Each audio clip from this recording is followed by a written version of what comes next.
standing alone isn't the punishment, it's the workshop. Most people think being left alone means they failed, that they were rejected, that they lost something.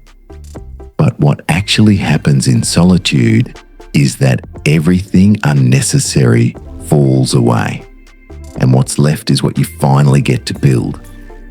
When betrayal happens, people disappear, messages stop, the noise dies, not because God abandoned you, but because the interference was removed.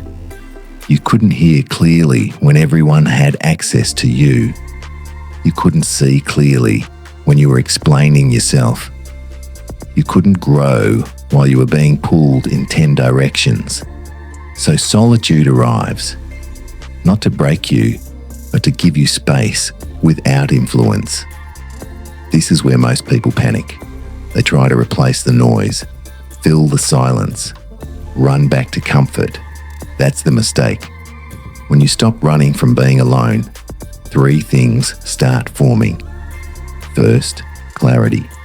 You see what you tolerated. You see what you ignored. You see where you were giving more than you were rooted. No one is telling you who to be now, so the truth finally speaks. Second, discipline. When no one's watching, excuses die. Your habits either hold you up or expose you. This is where routines are built, where faith becomes quiet instead of performative, where strength becomes internal, not announced. And third, identity.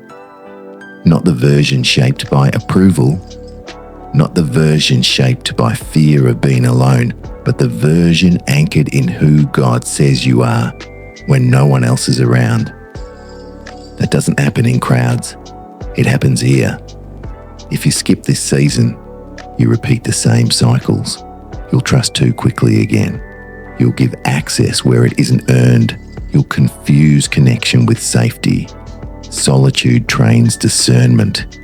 It teaches you the difference between people who add noise and people who add peace, between attention and alignment.